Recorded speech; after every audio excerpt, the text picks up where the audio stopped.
that Coca-Cola is a business, right? No, I'm not just saying that they're not. Okay. Factually, they're not. If you want to break it down, please. They're a nonprofit organization. They are a C6, right? So that is their primary function. That is what the WBC does. Yeah. That's it. I mean, can they have a surplus? Sure, but they need to account for everything. So let's say you own a company and I own a company, right? Yeah. For the sake of argument, yours is a for-profit business, so everything Mario makes, Mario gets to keep. Now Mario has to file income taxes, right? Like you need to pay your taxes, all that good stuff. But whatever you do with the profits of that money is yours to do with what you can do whatever you want with it. But if I have a nonprofit, if I'm running a league, like in this case, like if I'm a sanctioned organization for a league, like the WBC is, then I need to. I'm allowed, of course, to charge sanctioning fees like they do. They actually also charge dues. I guess I don't know if there's promoters that pay that or whatever, Mm-hmm. right? And they pay into it. But everything that I spend, all of it, is has to be accounted for, right? For it needs to be. I can only use it for operating costs to pay salaries, benefits for the employees, and uh, any surplus from there has to be used for whatever common cause my organization is for, and it needs to be accounted for, all of it. So I understand that. And the first thing that I thought when I heard you speak about this was church, right? The way that church kind of works. Yeah, You felt that know, same. okay, yeah, exactly, right. And my only really understanding of it is like Scientology documentaries, right? And like Yeah, understanding like how big that was, for their religion, and that they probably wouldn't have survived if they didn't get that code or extension or whatever it was. And so it does work similar to that, in which there are no real profits. Anything that is made goes back into serving the same institution, correct? should, yeah. It should. It should. Now, if they were a business, would there be more accounting for what it comes in and what goes out and things like that? Are businesses held to a more scrutinized set of terms and understandings than these? Well, I'm yes and sorry. Say it no. one more time. What was it?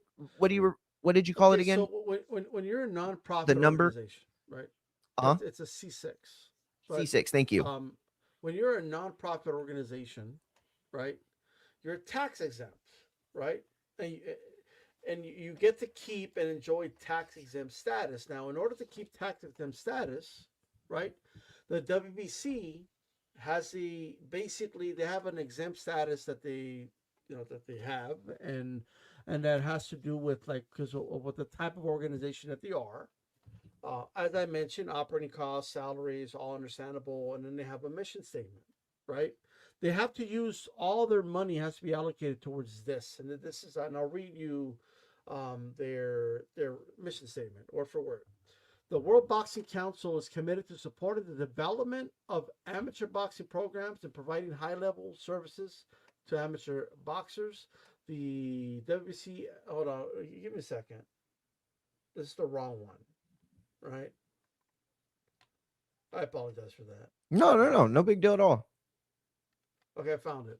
Right. Hey, I'm Well, live for I'm live for two and a half hours they here. can So actually get they actually do get involved with that as well. So this is actually a broader form of the statement. Actually, it's not the wrong one. So I'll just continue reading from there. The WBC Amateur Committee is dedicated to organizing well-run tournaments, assisting in training and equipment, providing medical and nutrition information, and offering advice and education.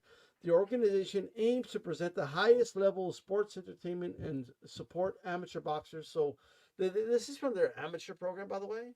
So I don't mhm. even know why I brought this one up, but Well, I, I yeah, I think that overall the main like point is being grasped, and that is that the difference is clear right, between a business that is about making profits, that answers to shareholders and has board members and, the whole 9 yards, right? Right, right. Versus an institution like this that is not as, regulated, is not, it doesn't as adhere to the same sort of standards, and also very, very much is not meant to be profited off of, right?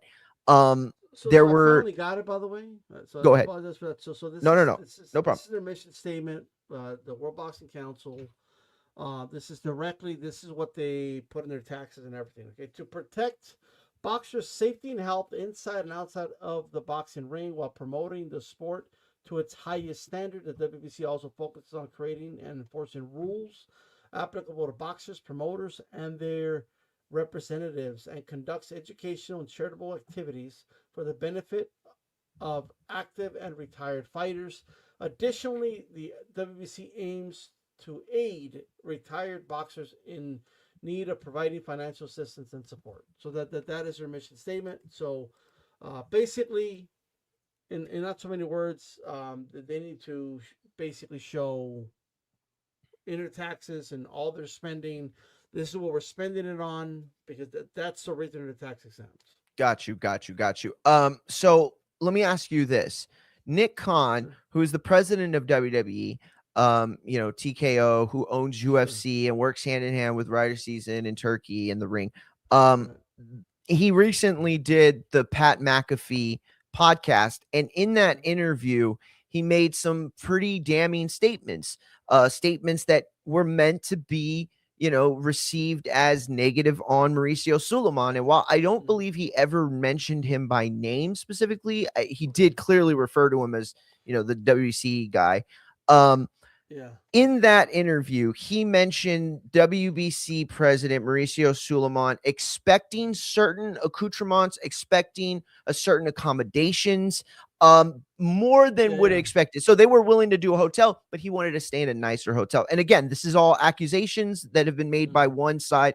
And then, oh, he needed a car, or it wasn't big enough, and he needed this and that, and then he needed front row tickets, and they had to be front row. Right. And so all these things that the rest of boxing already knows, right? Oscar knows we got to give Suleiman these tickets, right? Top Rank knows, okay, we got to give Mauricio this, or WBC is going to expect that. Right. But these new guys in town, he came and he wanted to make it very clear this is the way it's going to go. From what you are saying, from your perspective and everything that you have been covering and talking about for the last 6 days or so, is that wrong? Does that cross a line? More than a moral thing, like more than like people trying to virtue signal, does it cross an actual line, do you think? Asking or expecting I those mean, kinds of accommodations? look, if I'm honest, if I give a balanced kind of perspective here, keep in mind that, look, Khan knows who Mauricio Suleiman is, right? He knows who he is, right? He knows Yes, Eddie Hearn is Eddie Hearn and not Edward Hearn. Like, he knows this. absolutely. But He the worked in reason boxing he's before WWE, if people he's didn't know trying to that. disrespect them, right? He's trying to show, like, they're so irrelevant. I don't even memorize their names. We don't need them. That's what that's about, Low right? bro in him. Yeah. So I mean that is what it is. But look, this whole sport, the entire sport of boxing is so full of shit. Like, it nobody follows the rules. No, no, like, it's not a sport where I could say, yeah, let's totally stay moral about it. So it should, like, it's just a matter of opinion. Should Mauricio Suleiman be getting this special treatment, suites, accommodations, so many amount of tickets for the fight? That's a matter of opinion, I guess. Like, you know what I mean? If he does, Is he it doesn't. though? Is it though? It's Because listen, irrelevant to me. But I well, go ahead. listen, but okay, from this perspective, right? And I'm not trying to make this political at all. I'm just trying to use an example, right? Like, Sure. I don't think our president should be able to make fucking bitcoins and meme coins and profit while he is in the presidency, right? Good Afterwards, for you want him, to do whatever yeah. the fuck you want, do whatever the fuck you want. To me, it crosses a line. There is a line that's beyond morals, beyond virtue, and there is a right or wrong here based on the way America works, based on the way that our Constitution is fundamentally set up and the beliefs that we have had for decades and decades and decades, right?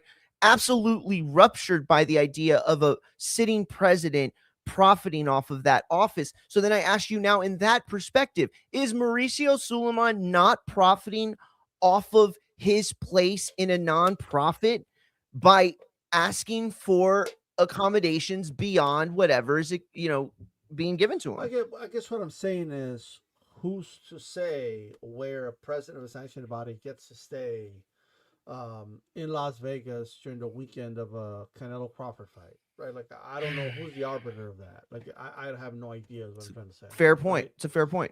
It does seem like if Mauricio is used to that, those are the type of accommodations he gets for that level of fight, and then TKO, in this case, Zuffa Boxing, is giving him a lower standard of accommodation, and he brought it up to their attention. Therefore, Khan is bringing it up. Look, I'm not the biggest Mauricio Suleiman fan, but it's clear to me that was brought up as a smear, right? Like, I'm pretty sure Khan didn't stay at the Motel 6 that weekend, right?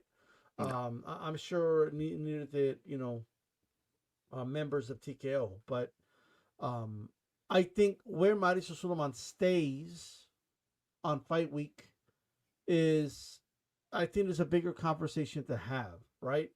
And that's what I mentioned in the former here. Like, why would it be normalized for him to feel this way in the first place, where he feels entitled to this money, right? Mm-hmm. Who has enabled this behavior? And me, given the amount that everyone else has to pay their expenses, right? Why can't their sanction, what they're already getting in the sanctioning fee, cover their hotel and all that? Like you know what I mean? Like, it's I find that strange, for sure.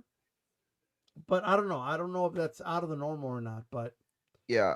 that's at least, that's just the least of my issues with Mauricio. Does it show a pattern of his character? Sure, but my biggest problem with Mauricio is the fact that, I mean, that pales in comparison to, I'm looking at their tax forms, and so you have about 1.5 million allocated for salaries. Usmanov won, by the way. What's that? Oh, I was watching the Maxie Hughes fight, and Usmanov beat Maxie Hughes. Gotcha. So, I mean, so 1.5 million for salaries, 400,000 for travel, about 120,000 for, the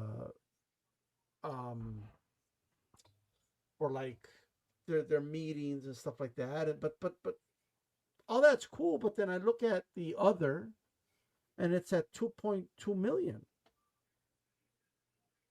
Damn. What's the other? Other? What are you spending? Like, what does that mean? Like. So what is that total? I'm sorry, I should have been doing the math. Well, the total is like over 5 million, right? Yo, that's like crazy. 1.5 million is going to salary, and 2.2 million is going to other. Yeah, that's almost half of your right. So 41% is on other. What is that money going to exactly? How do we not know that they're not running a slush fund and using most of that money to pocket it, right? So I'm not all that concerned about him demanding a suite during Canelo fight week. I'm concerned about the money he's receiving. What is he doing with that money? Yeah, no. I agree. And here's the thing. To me, it all kind of speaks to itself, because I remember when the FIFA scandal happened. I remember when that story broke wide open, and then HBO did the Real Sports segment on it. And to find out the level of corruption that was, I mean, they were a mafia. They were basically a mafia. That's what the FIFA organization was. They do shakedowns. They did, they threaten people. I mean, not with their lives and stuff, but in other ways that would hurt their professional career within soccer. Like, it all speaks to that to me. And how many of us have seen those documentaries, right? That documentary, the one with Don King, right? And what did we see? We saw the IBF taking a fucking bribe, dude, like on camera. You know what I'm saying? Like, this was a thing that happened not very long ago. People think that, this mafia mob stuff that happened, it was like in the 50s, in the 60s, in the 20s, in the 80s. No, dude, that shit happened in like 98, 2000, 2001. You know what I'm saying? So I want to ask you this. There are, because you're talking about what matters to you, what's resonating to you and stuff like that.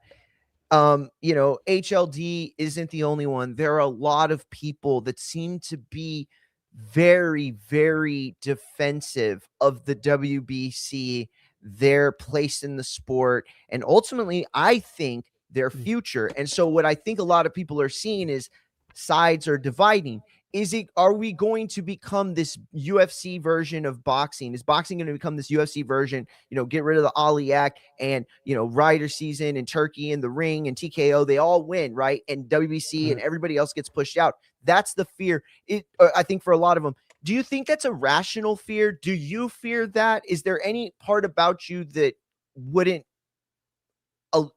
enjoy or appreciate them pushing the sanctioning bodies out of the sport like that? What do you think? Look, the sanctioning bodies have nobody to blame but themselves. Well, one last point I wanted to make, just because yeah, go ahead.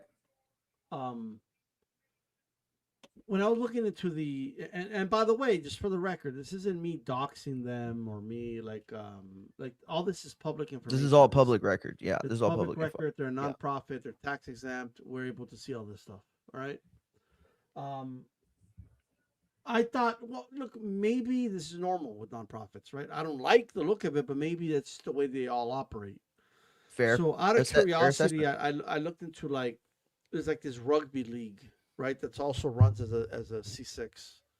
And I'm looking at it and the way, it just puts the WBC to shame with the way it just itemized all of their spending, right?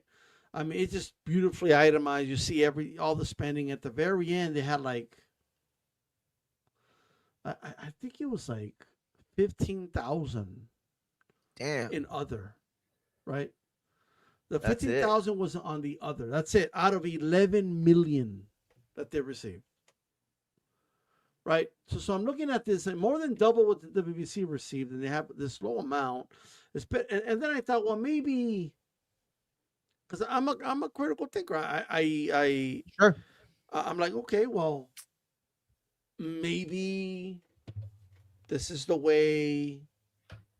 Maybe it's just different because it's a sanctioning body for boxing. This is a rugby league, a little different, right? Yeah. So then I checked out the IBF, and again, the IBF itemized everything beautifully. It's all on my Twitter, by the way. People want to see it. It's just beautifully itemized, and at the very end, and I already forgot the number off the top of my head. I used to have a better memory, but I used to be better at chess too. But I think it was like 26,000 or something like that on the other. Wow. And they had everything. What a discrepancy. What a discrepancy. These aren't small, these aren't oopsie numbers. These aren't, accounting miscalculation. These are giant percentage jumps. Right? Look, I could see somebody say, what does that matter? It is what it is. What is it to you, right? Well, I can't imagine anybody being so dim to ask why that would matter. Yeah, but let's just address. Let's assume there are. Absolutely. Right. I like your logic. So the only reason I even looked into this, to Mauricio Sulaiman strips Terence Crawford, is to dunk on HL. No, play HLD. Yeah. He gets on this high horse, and he's over here shaming the man, right? Most of this was going to go to the Jose Sulaiman Foundation and all this other stuff to help retired fighters, basically calling him a piece of shit for not giving them money so they could help retired fighters, right? And, at first I was thinking, my first kind of hypothesis was, well, you're not a charity anyway. You're a freaking sanctioning body. Collect the sanctioning fee, cover your operating costs, right? But then the more I looked into it, I'm like, well, they do have a mission statement. I read it to you, right? The second one, that was correct. And okay, it's fair game for them to charge in order to spend on this stuff. He's Yeah. saying he's going to see that over 200,000 of what Crawford's 200,000 was going to go to this charity, right? So I wanted to see the allocation. I wanted to see how that money is dispersed. So then I saw reports. I saw some people put out, well, like only like 900,000 in the last 11 years has gone to that charity. So I started questioning, okay, well, I don't know, maybe these people are wrong. I mean, maybe, they don't have all the details. Let me just look at their tax filings, right? They're a nonprofit. That's what I did. Sure. I looked into it. I'm looking at their expenses. I'm looking line item. So far, so good. And then I get to the other, and I'm like, this isn't adding up, bro. Like, it's not adding up at all. And other nonprofits put the exact salary, by the way. I don't know if they're required to or not, but they put the exact salary of their CEO, like the people running it, right? The WBC just has a very vague 1.5 million for employee expenses, and that's it. So we don't even know what Mauricio was getting, right? And maybe we don't need to know that detail. I'm sure Mauricio has to file his own taxes separately, right? Yeah.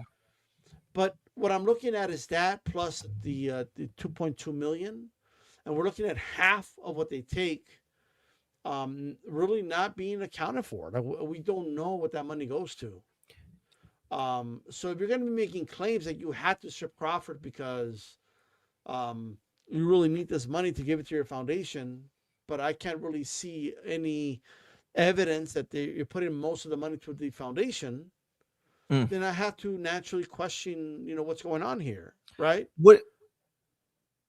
And where does the Terrence Crawford's not accusation, is it true? His criticism of WBC's fee being higher. Now a lot of people, and I've seen, Sure. going back and forth with you, talking about the brand and what the brand is worth, while others criticize that, having pictures of Ali and others on your belt help things, right? Where does that fit into your narrative? Let's touch on a couple of things, right? Like, go ahead. I'm sure you've heard a lot of this, and a lot of people are talking this way, and it's, oh man, how do you think you got there, Crawford? They ranked you. These sanctioning bodies are important. They help these fighters on the way up. And once you make it, once you get your big payday, you tell them to fuck off. That's wrong, right? Mm-hmm. My only problem with that argument, right, is that, in all seriousness, they're a nonprofit, bro. You're not here to get it. Like, that argument is an argument of return of investment, right? When Mauricio Sulaiman says, I built statues in a ring, I built a special belt, the WBC invested a lot in this event, so that's why we charge what we charge. And it's like, okay, but you're not supposed to be trying to get a return on your investment here. Like, that's not the way you should function as a company. That's number one, right? Because you're a nonprofit. Second, I think you directly asked, about the WBC getting more, Crawford making that argument. Honestly, all I gotta like I don't like to answer questions with a question. I don't. But asking this question, I think, answers the question, and that's, why was it good enough for the other three sanctioning bodies? Why was it good enough for the IBF? Why was it good enough for the WBA? Why was it good enough for the WBO, but not good enough for Mauricio Sulaiman? Right?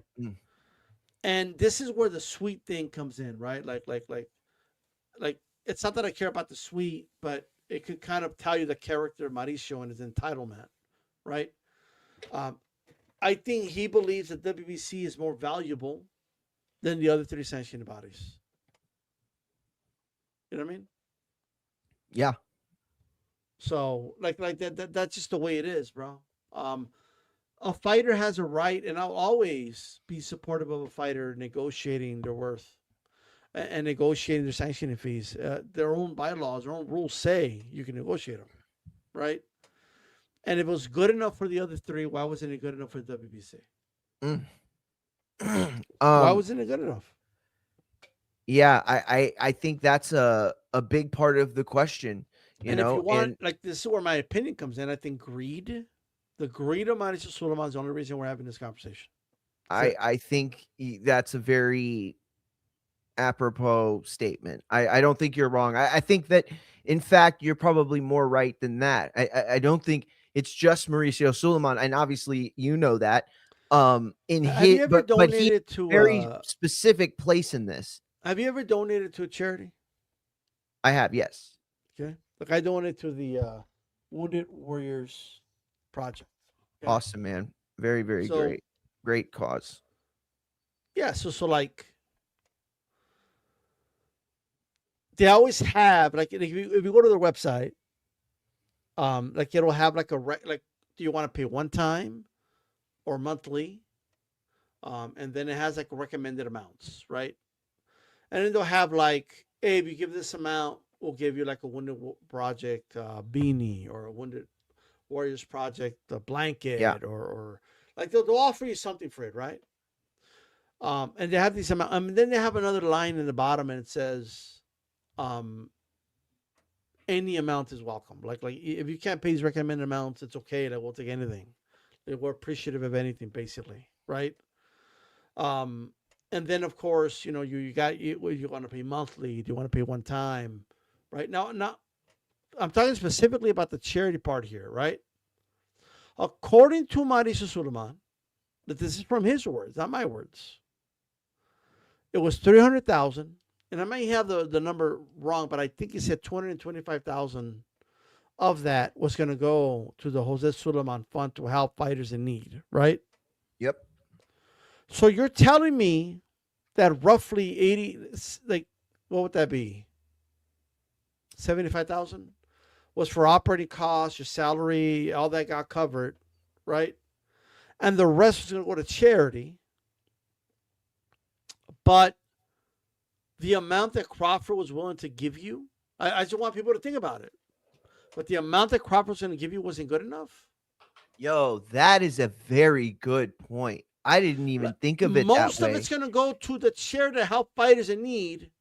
And now, because it wasn't the amount you wanted, now none of that money is going to go to fighters in need. That's the first time I've heard anybody make that point. This is the first time I've heard in the last 2 weeks we've been going over this. I've not heard anyone. Now, before but point. It's not a charity style. Like, I know this, but Mauricio's saying it's gonna go to the in this case it'll be. It's like in court. It's like in court when you can't bring something up, but the prosecutor opens his mouth about it, and now it's free reign for you to talk about. But they're allowed to allocate this convo. But they're allowed to allocate the funds to it could be to a C4, a C3. It could be to they can allocate Shout out the funds Rebby, however they want. Jap. Right? It's in their mission statement to help retired fighters, so that I get it. They could do that. Right? But you're telling me that most of it wasn't like he claims. Well, why did Mauricio say after the fact it was all going to go to help fighters in need? Because he doesn't want fighters to look at him as a greedy motherfucker, right? Like that's like, it was all going to go to this charity, but that's why he stripped them. That's like, could you imagine a charity not taking any amount because they want to extort you for a higher amount? Yeah. So I tell them, like, if this month I'm having a rough month and I'm like, man, you know what? I'm gonna just give $10 to the Wounded Warriors Fund. Like, I couldn't imagine them emailing me and be like, nah, take your money back. This is for Wounded Warriors, and we gave you a beanie D style, and you're only gonna give $10. Like they're not gonna do that, bro. If most of it's going to the charity, right? Mm-hmm. Then and your operating costs are getting covered, why would your conclusion be, well, we got to strip them, right? Furthermore, why make the argument about making statues, and why make the argument about the ring that you and all the promoting you did, right? If like, you know what I mean, like, because you're basically out loud saying, yeah, all that was covered. It's just that we wanted more for the charity. Crawford didn't want to give more to the charity, And I just have an issue with that argument that Mauricio made. Yeah. No, that's a very, very interesting take. I will say this, and I don't know if this is a good analogy or not. In my head, it sounds like it works, but Sure. there was one time I was a kid and PBS was having this telethon, right?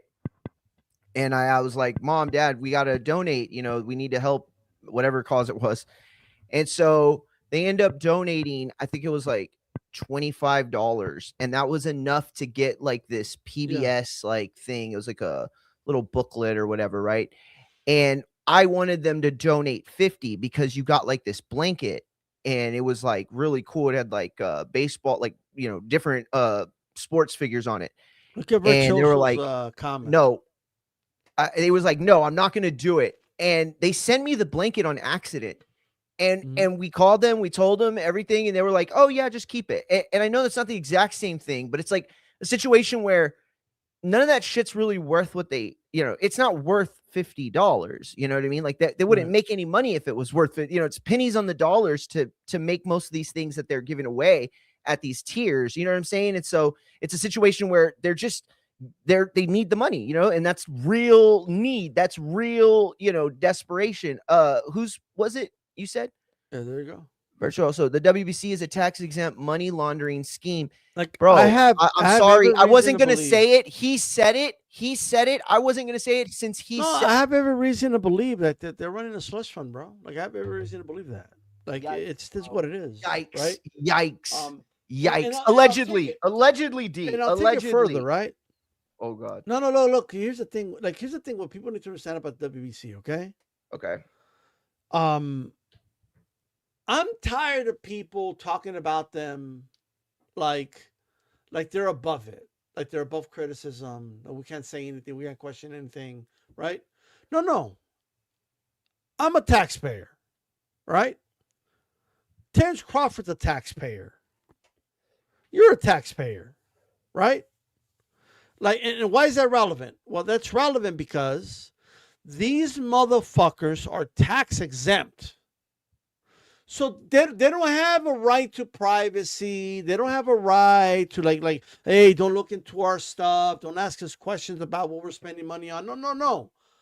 Not only do we have a right to ask questions, we can demand, right? Like we can literally be like, no. You need to show us what you're spending this money on. Otherwise, you shouldn't be tax-free. You shouldn't be tax exempt. Right? If you want the privileges of a private-owned company or something like that, then go be a for-profit business. No one's stopping the WBC from being that. At that point, if I get access to your tax forms and I expose them to the world, then obviously I would be doing something I shouldn't be doing. Right? Absolutely. So we can say whatever we want. We're like, hey, that looks suspicious. I don't think you should be spending money on that. Like, what do you spend? We can ask questions. We can be like, what are you spending that money on? Where's that money going, Mauricio? Right?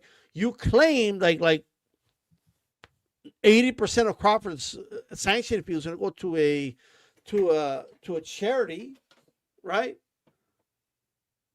So do 80% of all sanctioning fees go to charities, or like what?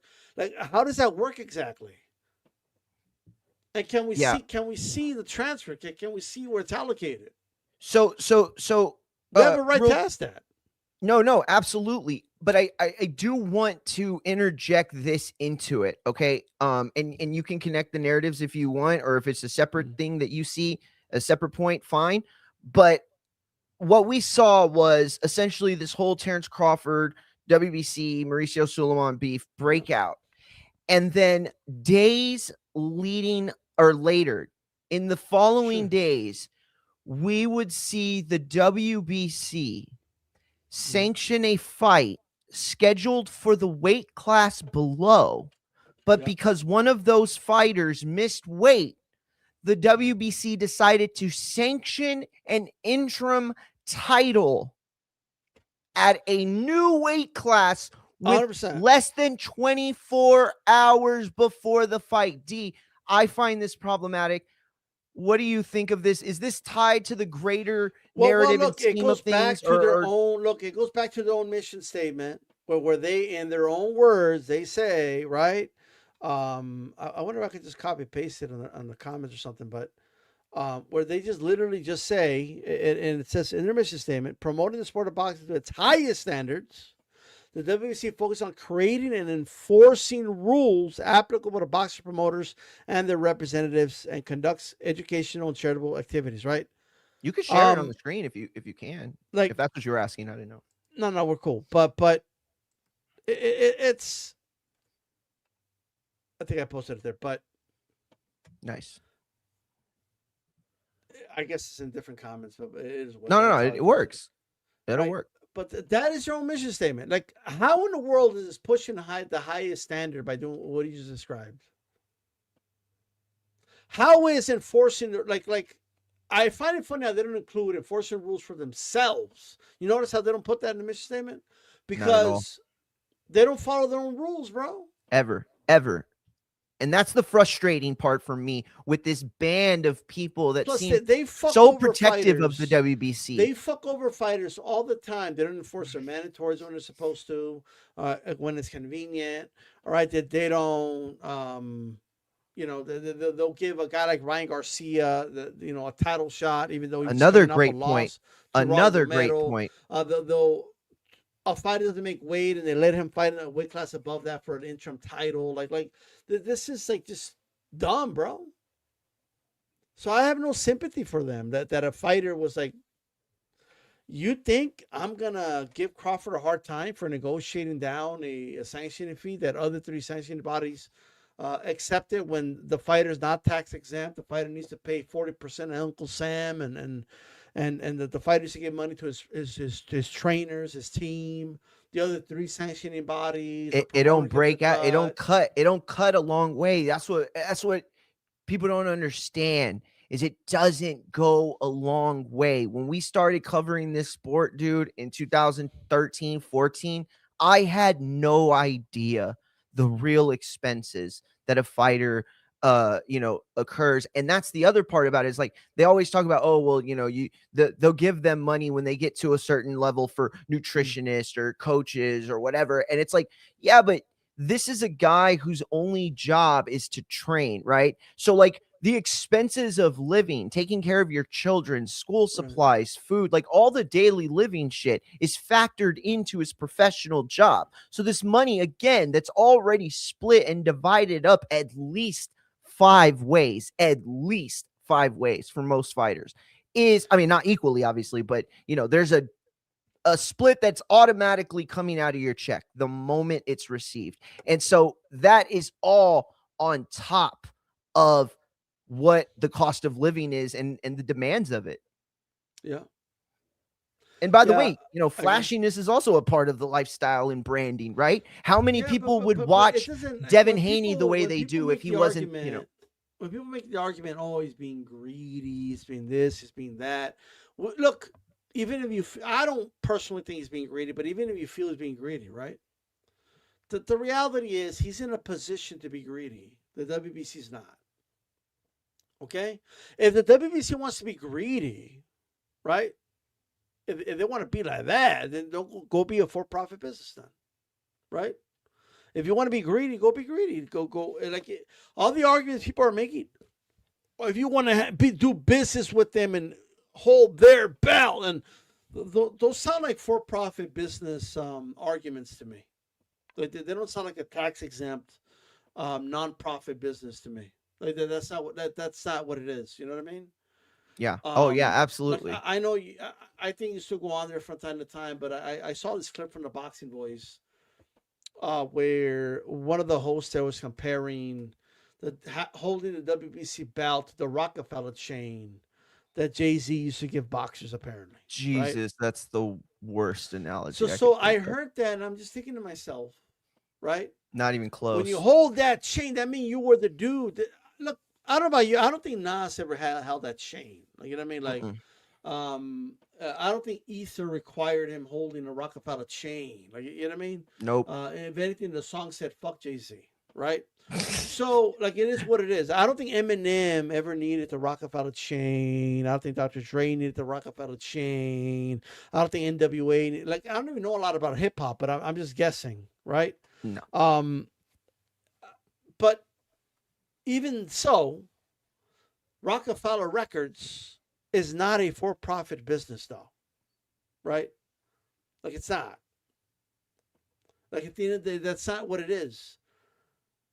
If the WBC wants to be like that, if WBC wants to be, hey, look, man, our brand is so powerful that boxers just holding our belt makes them millions of dollars. Like you really believe that? Then go be a for-profit business then.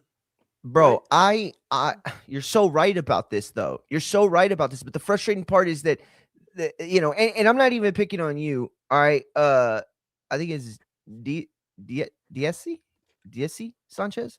I'm not picking on you at all, but I am saying this, right? To say that Crawford has to comply is giving WBC a level of authority that they don't have, that they've never had. Like, why does Crawford have to comply when the WBC doesn't comply? It's all about frame. Like what people don't understand, right? And they don't like it when I do it back to them, but it's about framing, right? Sure, absolutely. And if you want, if people are there, if they don't like Crawford, they're gonna frame it as Negative on Crawford agreed to pay and he didn't pay, right? Yeah. But they at the same time, it's like, how do you know that? Like, how do we know that Crawford ever agreed to paying that amount? Like, who said that he agreed to that?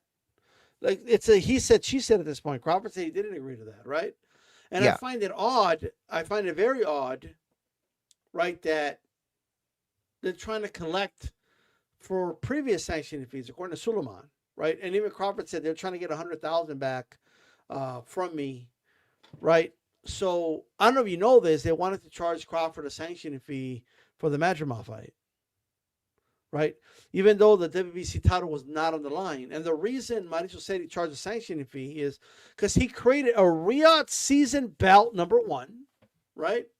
And second, he said that the Team Crawford reached out to WBC to petition so Crawford could be ranked within the WBC, right? Yeah, that's and that's why they wanted to get $100,000 from Crawford. Yo, that's crazy. That's crazy. Like, that's absolutely insane because that's we know. Insane. But let me make this point. Like we know this for a fact. Like we know you don't need to petition anything because Ryan Garcia was suspended by the WBC, got beat up by Rolly Romero, and he's getting a title shot, right? Errol Spence came back after losing to Crawford. He was going to get a title shot against Fundora, right? He didn't have to petition anything, right? Yeah. So like you're telling me because of a petition to put him in the rankings, you wanted 100,000? Like what type of greedy ass shit is that? That's crazy. That's crazy. And then here's the other part of it too, right? Because this idea that like he has to comply. And by the way, Daisy, again, I'm not picking on you at all. This is a narrative that's coming from social media. Yo, by the way, that's a really pretty way to spell that. I love it. But at the end of the day, I think that you go and you say, okay, well, they ranked him here and they did this here and they built up his career. What I remember is the WBC never, ever pressuring Errol Spence to defend that title against the guy who was ranked number one. What I remember is constantly the WBC backtracking and WBC politics continuing to get away or to get in the way of a fight that took place probably 4 years late than it should have been. And so, what do they owe him at the end of the day? He made his career despite not being WBC champion. Well, we already know, we're not dumb. We know that if someone has a world title, right, that you could just do a unification or an undisputed fight with the other title holder, right? You don't need to be petitioned to be ranked by WBC to fight for undisputed if you already have the WBO, WBA, or another belt, right? Like it's the whole thing is ridiculous. It's such a frustrating conversation, dude. It really is. And now we know because for years, because here's what I love about this. For years I've been saying, yeah, that motherfucker, he makes those special belts because he wants to make money off of them. Exactly. Right? And now he revealed it. now is he saying outright? He doesn't say, hey, I made a Riyadh season WBC belt, so I deserve to get a sanctioning fee for that belt. Well, he can't do that, right? He can't do that, but he petitioned, and we're going to put him in the rankings. Is part of it. You know what I mean? Yeah, I agree. He creates the belt in the process, but by the way, the promoters pay for the belt, right? Like, that's the thing. And that's the other part too. And I'm responding specifically to Daisy's comment right here because you're right. You're right. He agreed, and then you get down to the what's your word worth and stuff. But the reason it doesn't make me mad is because the history. The data in the history shows us that when a fighter reaches a certain point, the sanctioning bodies bend over backwards for them. They did it for Floyd, they did it for Oscar, and they did it for Canelo many times. Okay. The point was that Crawford was never going to defend that 168 belt. The point was that he was no longer interested in giving sanctioning fees to the WBC. And the WBC did not have to go about it the way they did, right? This is a nonprofit business, something that I feel D-Style has made a very good case about at this Why point. Couldn't he take a lawyer building a case? I think he has done it successfully. Why couldn't he take the money, the same amount that the IBF took, the WBA took, the WBO took? Why? Yeah, why? And here's the other thing, right? Because I keep hearing people say, "Oh, because the WBC, he petitioned the WBC in order to get this Canelo fight." You guys need to just stop making shit up.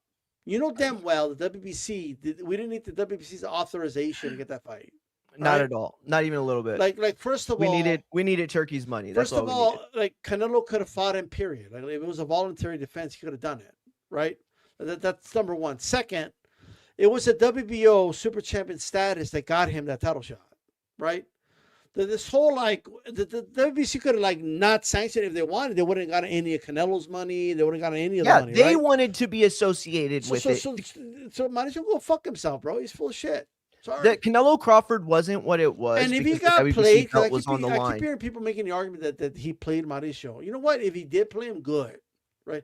I have no sympathy for Mauricio Sulaiman because he's been playing boxers for years. Right? Yeah, he's I don't taking either. advantage of boxers that are not in this position for years, right? Exactly. Nobody checks them. Nobody checks these motherfuckers. The only ones that could check them are the top line fighters, right? Are the only ones that could do it. All I know is that they could have gone to Crawford, right? As you said, worked out a deal to take in something. But at the end of the day, if they were going to take the belt because of the sanctioning fees, they did. They went about it in a way where they tried to bury Crawford in the process, right? And again, those kinds of nasty political things, those are reserved for nasty political businesses like capitalism and business and politics and things like that. Not something that's supposed to be basically a charity. The lawyer comes out and says, "You know what to do with that money? They give it to retired fighters, and you don't want to help." Like, what are we doing here? Yeah, right? And it's all about being on the outside of this Turkey stuff, right? The day Turkey said, "I'm giving keys of boxing to Dana White," was the day that this feud was launched. And don't think that better be David Benavidez fight didn't have something to do with it either. Mario, let me ask you this, right? So, if you ran a sanctioning body, okay, and a fighter like Terence Crawford just beat Canelo for the belt, yeah, right. Let's say you think 300,000 is good. Like you think that's a good amount, and that's the amount that you presented Crawford, the sanctioning fee that you're going to charge, right? Sure. And Crawford comes back and says, "I'll give you 200,000." I don't know the amount Crawford offered, by the way, but let's say that's what it is, right? Now you may hold your nose, you may not like it, right? But and then you hear, "Hey Mario, the IBF took it, the WBA took it, the WBO took it," right? If you know that, okay, you only need 80,000 for operating costs and your salary, right? And the other 120,000 is going to go to a foundation you care deeply about, right? To go help fighters in need. Are you going to take that 200,000, or are you going to do what Mauricio did and strip them? Yeah, I'm taking that 200,000, because that 200,000 can go a long way, way longer than zero can. Right. My job would Especially be if you my know, job would especially be to completely completely have the fun rejuvenated every chance that I get. Every chance that I get.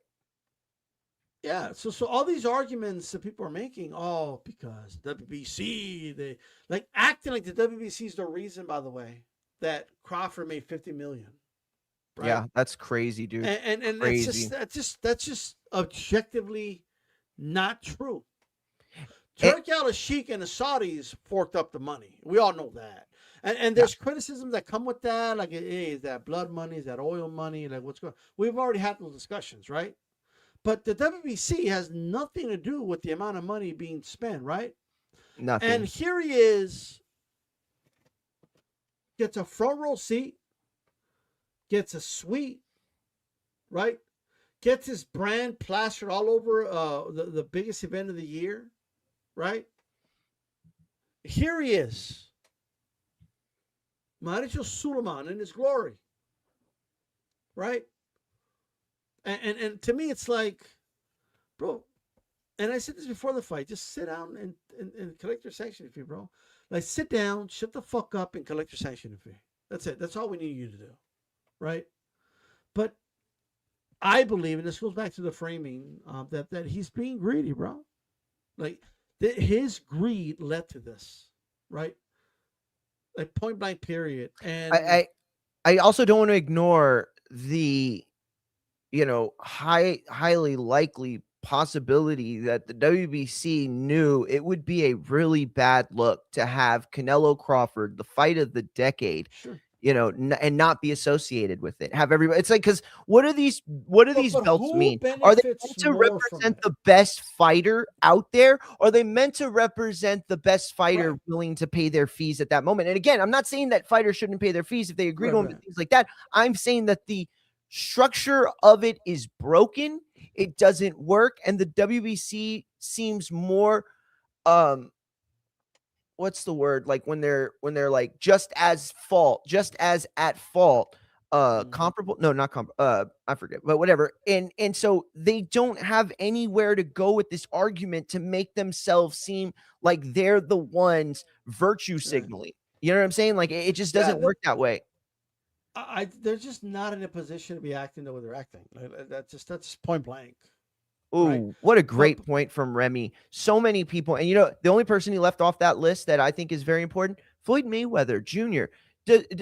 Like, nobody has a memory, it feels like, at well, all. that was a Does nobody WBA remember bout. when Yeah, Floyd was it? Oh, okay, my bad. My bad. yeah, that was WBA Well, bout. He had a nobody Dana White fight. made a point about it anyway, but regardless, Um, I think that that's a fair point that Remy makes. yeah, Um I want to talk to you about John Cena before you leave. How much time do you sure. have left? Go ahead, Cook. Maybe Okay, like I ten just want to minutes. make sure. Yeah, yeah. Okay, cool. I wanted to talk to you about John Cena this week, Mm-hmm. for a couple reasons. One, the biggest reason, obviously, is that in a little over 24 hours, he will be stepping in the ring for the final time. We have it on good Allegedly. authority. Allegedly, we have it a good authority that he will be the main event. There were rumors earlier in the week that he was going to open the show, something that I thought was a mistake. He That was will main stupid. event. I want to ask you, first of all, what is the legacy of a guy like John Cena? What does he mean Right. to wrestling and pop culture? How does that relate to Hulk Hogan and Stone Cold and Mm, The Rock and all the other guys that got to this upper echelon? Is right. John Cena the biggest of them all? And then also, well, I'll ask you the win and loss question after that. Look, I think. Look, I'm not gonna like front and act like I was the biggest John Cena fan because I wasn't. Nor Right. I. Um, However, what cannot be denied is that he was extremely like rivaled only honestly by Hulk Hogan, which is hell of a statement in terms of popularity with little kids, right? Yes, absolutely. I mean, just and the marketing behind his merchandise was kind of brilliant. So like he had the shirts, he would always switch up the shirts, but he also had like the armbands and the Yes. hats and the like you It know what was I a mean? merch machine. Yeah, it's just so like kids, you know, if they go they want to look like John Cena, that means you got to get the shirt, you got to get the band, you Yeah. got the, like, you got to get the cap, all that good stuff. So, um, I think John Cena will be remembered as the start of the ruthless aggression era, Mm. right? And I think he will be, whether people like it or not, just me, just being objective.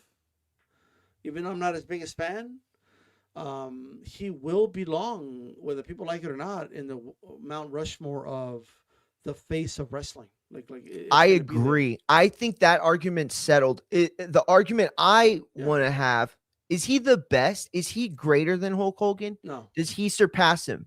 no, Okay. not even close. What about in the perspective of John Cena operated in a larger landscape, more John eyes Cena, like worldwide? the disadvantage John Cena has in comparison to faces of the past is that John Remy. John Cena was part of the WWE when it became like this like more scripted and because it was more like what's publicly traded, right? Yeah. He's part of that era where like they were getting guaranteed contracts. Like the business model was just different. They were getting contracts with USA or Fox or whatever the case is, right? Hell yeah. You know, and money was pouring in regardless. And this kind of sucks for John, but he was basically, you know, like forced down. Like he's the one face that was kind of forced down people's throats. Yes. Right? Later Like- Roman, but yes. Yeah, that's kind of what that was. It was he was kind of like that. I'm sure Vince has always handpicked who he thinks is going to be the next guy, right? Yes, but- absolutely. But it was Vince really insisting that this is the guy, right? Yes, When Vince cut absolutely. those promos and he said, "I know what you want more than you think what you want," whatever, however he worded it. Yo, right? that like that's such a that's dark, not Vince. That's brilliant. Vince. Yeah, absolutely. And that was such a brilliant segment too. I want to ask you this. Is this like, am I too woke, or am I too much virtual signaling when I offer up this? When you look at Hulk Hogan, the reason why I think John Cena goes down as the better face, the greater face, the reason why I think Okay. Cena Nation will outlive Hulkamaniacs is because when you look at the legacy of Hulk Hogan, it was all a facade. And I'm not saying that takes away from his run in the 80s and the early 90s. All I'm saying is that he wasn't eating I vitamins. think He in was 10 taking years- steroids. You know, he wasn't I saying think his Cena will prayers. I He think was Cena will be banging chicks forgotten, 3 at a time. No, dude, stop, dude. No way that. that is true. Okay. First of all, I think that, finishing my point, John Cena represents a He higher was the face standard the low of ratings era, entertainer. bro. Like, it is what it is. Dude, the reason that WWE has signed to Netflix, the reason that they're signed to ESPN and making these billions of dollars is because of John Cena. He ushered in No. this era. Yes, absolutely. He absolutely ushered in this era. Like the fact that you're disrespecting the tribal chief like that is unbelievable. Right? Yo, like, no, I'm not Roman has a lot to do with it. We'll have that I'm conversation not when it comes. saying that. Like I literally called him one of the. Like, he's going to 92, be on bro. the You're Mount tripping. Rushmore of faces. Like, you know what I mean? That's a compliment. Okay. But what I'm telling you is, he doesn't compare to Hulk Hogan or Stone Cold. Like those two are like in a league of their own, right? Like they're like it's in terms of impact, in terms of like what they did in that company, the way they shaped that company, and the success that the company had, right? Where we're talking about, dude, like, No, you're wrong. You know why you're wrong? You know why you're wrong? If I'm wrong, Mario, This is why you're wrong. If I'm wrong, why is he not even going to get 10% of the audience tomorrow Eric that Champ. Hulk Hogan would get on main event? because it's going to be on fucking Peacock. That's why. If it was on NBC or ABC, this thing would pop a fucking No, 10 point whatever million no, it rating. would Yeah, get like it absolutely a would. little It above, a would. little above what Goldberg It did, would like peak. maybe It 2 wouldn't million. average. You're being super Okay, disrespectful, fine. dude. 3 So million. John Cena, the guy who's Peacemaker right now, right? Who's been in all these huge Hollywood flicks that have already far surpassed anything Hogan ever even attempted to do, and Stone Cold too, by the way. But ultimately, it boils down to this, right? John Cena, he made wrestling cool in an era where it was really tough. What Hulk Hogan benefited, yeah, dude. Why do you think guys like Patrick Mahomes carry WWE belts, and why do you think that NBA players had spinner belts? John Dude, you lived Cena through that era. was- You know all those guys were carrying I don't spinner know, belts. man. Like McNabb. this is John Cena, brother. John Cena, like there's nothing memorable about John Cena's run. Like it just isn't. Like John Cena's run had main events with The Miz at WrestleMania 27. Like that's his run, bro. Like forgotten main events. People don't care about him. Like that's fine, but he shifted the culture. And by the way, you could say the same thing about Hulk Hogan, right? His matches sucked. His matches were worse than John Cena. If John Cena was the 5 moves, Hogan was the 3 moves. They remember the over theatrical, cartoonish nature. They remember the body slam of the body slam of Andre. Still talked about, brother. I was in diapers when that happened. It definitely was a monumental moment, one of the biggest, if not the biggest. But again, I think you're under the diapers we were wearing, right? Because you're around my age. Mm-hmm. When he body slammed Hogan, what do you think those diapers are right now? Let me see. I got potty trained about 32, so I don't know. No, I'm just playing. No, yeah, they're gone. They're disintegrated for sure in some dump somewhere. Yet we could still remember the fact that he body slammed Andre the Giant. We could still remember his feud with Macho Man and that bloody Matchamania. You could talk all the shit you want, but there was magic. Like the way there was magic. You're right. The magic of Hogan Warrior. I don't care what anybody says. There's no John Cena match that matches that.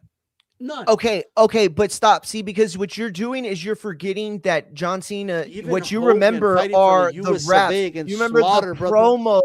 You remember his tour during the Iraq and Afghanistan wars. You remember all these like things about him. Yes, they aren't rest based, but you know what Hulk had? Hulk had the magic. You're right. You know why? Because people still believed it was real back then, D. Yeah. That's what Hulk Hogan benefited from, is he had a bunch of marks in the ring, 40-year-old, 50-year-old marks that actually believed it. Today, you tell me, by the time John Cena was rapping with the chain around his neck, everybody knew that the product was bro, like Cena, everybody. Like it's not all his fault, but like he's the king of the 50-50 booking era. Like, you know, bro, like, that's what it is. Hey, Cheeto, right there. He said it. Dude, Cena lifted Big Show and Test at the same time. Didn't even have Lesnar and Reigns. No, that was a different one. Yo, that man was a horse. About it, though. Nobody cares because of the B-side. Dude, yeah, you're giving Hogan all this credit because it was fucking Floyd and Pacquiao. The B-side of Andre the Giant, well, he's a huge megastar. You're right. Nobody even came close to matching Cena's star power. Bro. Because that's how big Cena was. He's way above everyone else. Without Hulkamania, there is no sports entertainment. And without Hollywood Hogan, there is no WWF almost goes under. So can you give Hogan credit for a company that he helped build and then brought to almost its destruction? Because I give Stone Cold, The Rock, and Undertaker and Shawn Michaels the credit for keeping WWF alive. There would be no WWE if Hogan and Hollywood and WCW got their way. So he built something up to just destroy it. It had to be rebuilt. Let me tell you something. Kids with no televisions and third world countries knew who Hulk Hogan was in his prime. Okay, that's how big Hulk Hogan was, brother. Like my grandma doesn't know John Cena. I'm gonna ask her. Ask her. No, she knows John Cena. Yes, she does. She knows John Cena. No, I'm telling you right now. If I ask my grandmother, hey, do you know who Hulk Hogan is? She knows who Hulk Hogan is. Sure. I'd be very, very, I'm pretty sure she would. I will say this though. In the last 10 years that I have been over at my grandma's house or my grandparents or somebody's house, and they had Spanish cable on, right? Telemundo, Yeah. Television, Univision. There were news stories in Spanish, and John Cena's I on there. can't give And it. I'm telling you, bro. I can't give the flowers to the guy in jean shorts, bro. I can't do it. Oh, it was a knockout. Damn it. I missed it. What happened? Either Pulev got knocked out or Gassiev got knocked out. I'm about to find out. Anyway, yeah, okay, so let me ask you this real quick. As far as the final match, which is Saturday in Washington, D.C., December 13th, streaming live on Peacock. He is facing Gunther. That's going to be the main event. Do you expect we see Vince McMahon, and knowing what you know about the lawsuit, knowing what you know about the power move that was made to rid him from the company, somebody even, who was it? It was Eric, shout out Gomez, asked what the thoughts were on the doc, the Netflix doc came out, and all these things. Do you think that Vince will be shown, being that, as you called it, John Cena was a Vince guy? No, I don't think he's gonna come out. I don't. So they don't show him. I don't believe they do now. Like they have no reason to anyway. Like, I get everything you're saying, but in their minds, they don't think it's gonna be worth it. I'll be very surprised if Vince is showing any capacity. There were rumors that him and Trump were going to be in the building for John Cena's final match. I always felt like the Trump stuff was probably BS, even though it was going to be in DC. But the Vince stuff, man, I don't know. Here's what I will say. I think that if Vince is there and they don't show him on camera, he'll end up being in the Unreal, because that Netflix show is a big part of what they're pushing now. And so he could be like the secret thing for like season 3 or whatever, Why are they putting this shit on Peacock anyway? Oh my God. Dude, Pulev got his fucking head knocked off. Damn. Jesus. Pulev didn't pull it off. He sure as fuck didn't. Hey, shout out to, who was it? Oh, Chi Death. Appreciate you, champ. Yo, this was nasty. Shout out. Oh my God, dude. He collapsed, D.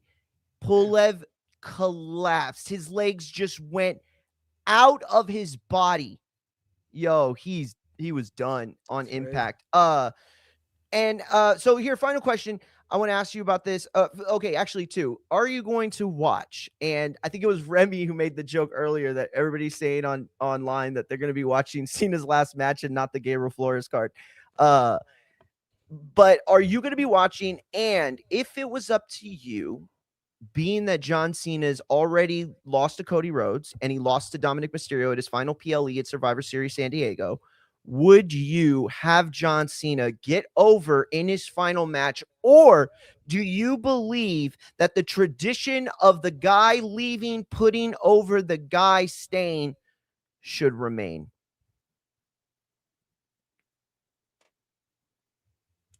I mean, if I was booking this myself, I would have John Cena win. Right? This would be a W. I would have him beat Gunther, and I would have it do it because people aren't expecting that. It'll get the internet community talking the next day about what you just said. That's not what you do. You're supposed to lose, and they go on rants, right? That's what I would do personally. Gunther will be all right. Like, he doesn't need a John Cena win. You could just, you could always build him back up, but you had Gunther lose by submission at WrestleMania. Like, I think he'll be okay, right? But I think they're gonna have him lose. I think for whatever reason, this is the position they did it with Gunther and Goldberg, and I think this is where they're going with it. I guess. Yeah. I'm not a fan of this final match. I'm gonna be honest with you. Nor am I. I'm not gonna lie about it. I don't like. You had a whole year, and this is the finale. Like, this is what you did. Yeah, you're absolutely right. And what about this? What do you think about this aspect? Because somebody brought this up on the show on the live earlier this week, and I absolutely agreed with them. the nature of retirements in wrestling are Right. utilized in storyline most of the Yeah. time. They're never made into these things. Now I understand John Cena is like the Kobe Bryant Jordan of, he Right. deserves, that kind of run, and the fans deserve to see him one last time. Not just one single crowd. That said, though, right, Mm. you have this instance where I don't know, it's like nobody gives a shit, right? Because the stakes are all out there. It's just his final match. Everything's on the table. And we went Right. and we rewatched Ric Flair, Shawn Michaels, which people might remember as the I love you, I'm sorry match. This is where Ric Flair had his career on the line in WrestleMania against Shawn Michaels. He was beat. He was done. He kept kicking out. Shawn knew that he needed to deliver one more super kick that would finally put Flair away. And as he's looking dejected, completely having this out of body experience, he looks over at Rick, who's crying and saying, "Come on, fucking bring it. Do it." He knows what he's about to I'm do. gonna be. And Shawn delivers it. But before that, he says, "I love you. I'm sorry." It's one of the most emotional wrestling matches I ever. think like what they should have done was Cena should still be holding the belt, and the title should be on the line. That's what should be happening right now, right? Yeah. And because if he loses this match, my first thought is if he's going to lose the last match, why not just fucking have him have the belt, right? I think he should be the reigning WWE champion, and the belt should be on the line. And that's just my opinion. He should be a heel right now, and he should have won. He should have retired, and then he should have been talked out of retirement somehow by some face, maybe a Cody Rhodes, somebody, and do the final match at WrestleMania. That's what they should have done from the beginning. That would have been dope. That would have been And I very, remember that's what I very said they dope. should have done a couple of months ago when we did a show. Like that's what they should have done with it. But Yeah. I don't know. I'm quite like honestly, I don't know what's going on with Triple H. It's crazy. Like I don't know The how booking, the this was it. creative. You know what it was, D? I thought I watched Triple H for years as a wrestler, and this is what I assumed. I assumed he was going to be the kind of booker that was like, no nonsense. Like, I have this long-term plan. This is my guy, and I'm going to push him. And right now, the narrative politically in wrestling is that Roman Reigns is pulling a Hulk Hogan, this doesn't work for me, brother, in the backstage. See, Roman Reigns was supposed to be in Hollywood for this whole year, right? He wanted to go in and try his hand at Hollywood. The rumors are he didn't like it. It didn't work very well for him. He got tired of it very fast, and he wanted to come back sooner than they expected. And the entire aspect of the card changed. Every narrative that they had going was abandoned in favor of pushing Roman and this vision narrative. But all that got lost in this was John Cena.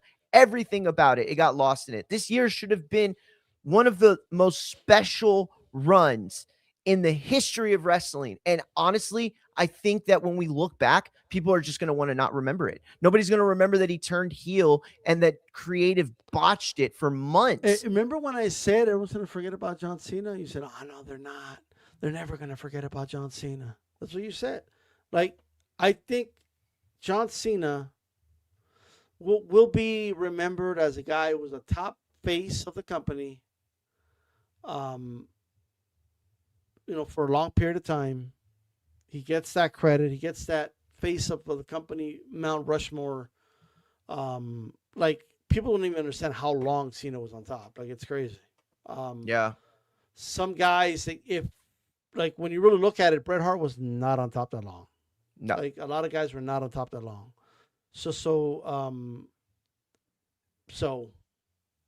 But, wrestling abilities, he's not in the Mount Rushmore. No. But face of the company, he's there.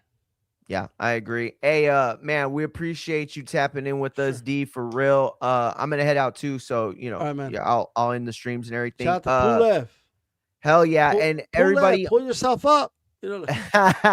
Everybody on my stream, make sure you go to D Styles channel, subscribe to his channel. Shout out to D. And if you were a visitor from his channel, you can go to Infighting FX on YouTube, TikTok, Twitch, IG, X, and Facebook. Yeah. So all those channels, Infighting FX, same handle all across. And we are going to rock out tomorrow for the John Cena final match. We'll be live for that. We'll also be live for the Rocha fight for the Gabriel Flores. And where is that again? Stockton, right? Yo, shout out Gomez. Peace, champ. Yeah, go to Infight FX, champ. Tap in with me. I'm live every week, Monday through Thursday, or for the most part, Monday through Thursday, and then Saturday for all the big fights. Yeah, that was not the clip. Oh well. So yeah, we'll be live tomorrow for both the boxing and the wrestling. Shout out to Pulev, shout out to D Style for being able to come through. Yo, y'all got to check out this knockout for real. This thing was vicious. Just an incredibly well placed combination. He put the jab out there long enough that Pulev really had no way of seeing the punch coming. He threw the so it wasn't even like a jab he threw. He kind of just put it in his face. Like he just kind of like went forward in his face and then went down and over to catch the chin. Just beautifully placed, beautifully set up, well timed, great shot, dude. Seriously. The left, yes, it was a left hook. Thank you. Yo, I mean, picture perfect. And that's the exact type of offensive sequence you want to use against a guy like Pulev, who is slow to the pullback, right? This guy is often slow pulling back, right? Doesn't always get the hand up right away, back to the chin when he releases a combo, especially one that ends with his right hand.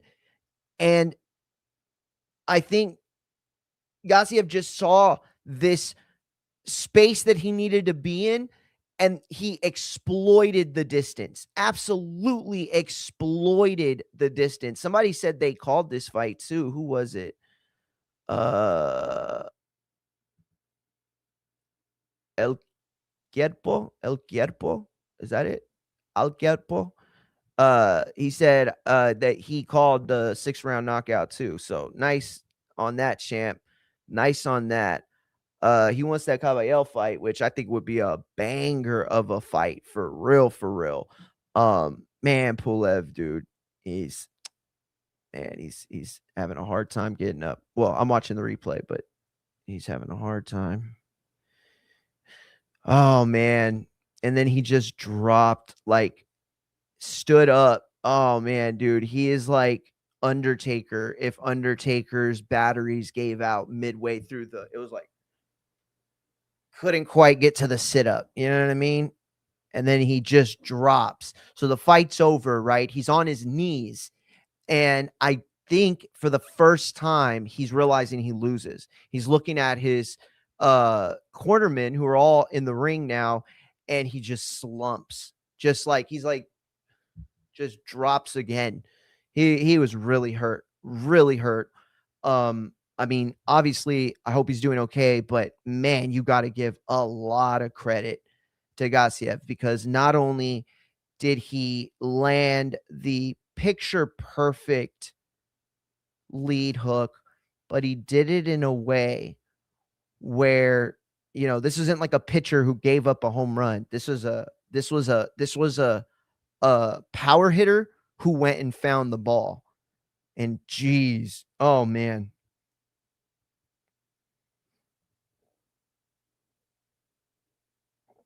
I'll clip it and put it on my socials. So if you fuck, picture perfect. That's gonna do it for us today, guys.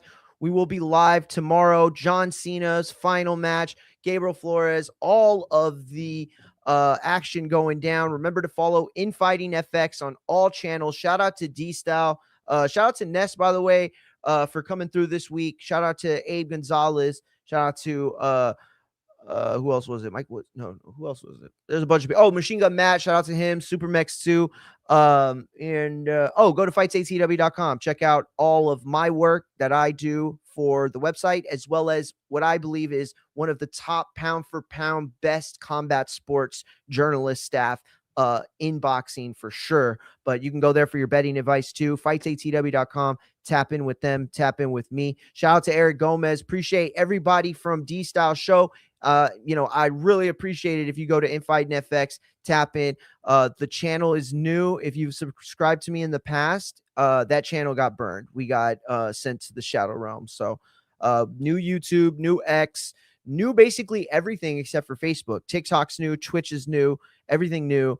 We had to restart, but it happened. So at the end of the day, you know what time it is. Appreciate everybody. Hey, Ed, appreciate you, champ. Appreciate you tapping in. You had some great comments in the chat earlier too. I definitely made a point to highlight them.